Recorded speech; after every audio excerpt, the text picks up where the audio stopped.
Welcome back to prime tutorials. आज की video में सीखेंगे हम एज इफ या एज दो को कैसे हम बातचीत में यूज करेंगे।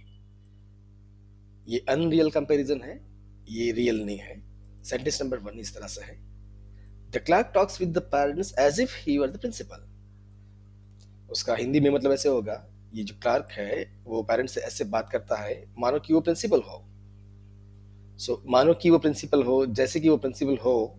तो ये as if he were the principal, ये अनरियल कंपैरिजन है, ये रियल नहीं है। क्लार्क क्लार्क है, प्रिंसिपल प्रिंसिपल है। ओके, तो यहाँ एज इफ रखे या एज दो रखे, दोनों का मीनिंग एक ही निकलेगा, लेकिन आजकल ज्यादातर एज इफ का इस्तेमाल वाइडली होता है, एज दो बहुत कम लोग यूज करते हैं। Sentence number 2, you order me as if you are my boss.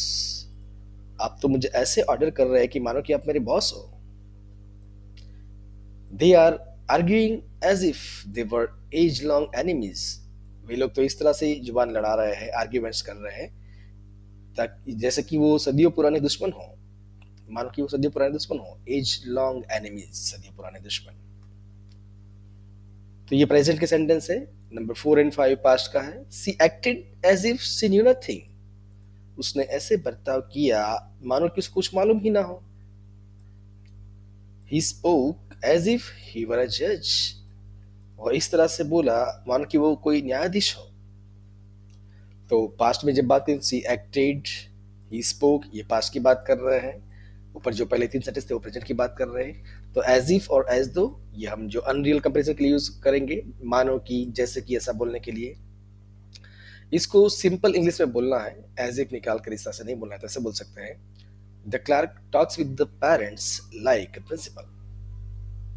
मतलब एक प्रिंसिपल की तरह वो बात करता है। तो लाइक अ प्रिंसिपल इतना रखेंगे तो ये जो एडवांस लेवल का जो इंग्लिश है वो बेसिक लेवल का हो जाएगा।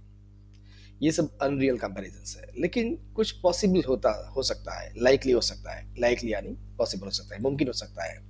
जब ऐसी कंपैरिजन करनी है तो इस तरह से बोलेंगे।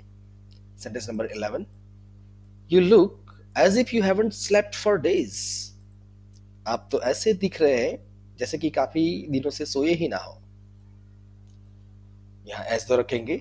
यू लुक एज दो you haven't slept for days, मतलब आप ऐसे दिख रहे हो कि काफी देर सोए ही ना हो। तो ये मुमकिन है।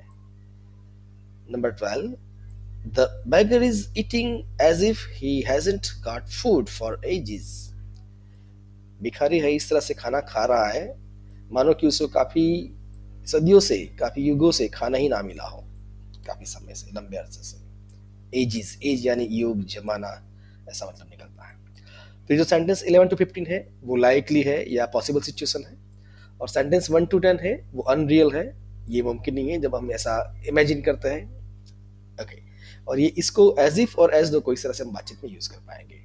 आप ये सारे सेंटेंस नोटबुक में लिखिए, उसका हिंदी लिखिए, और एज इफ को इस्तेमाल कर खुद कुछ सेंटेंस खुद के बनाने का प्रयास करें।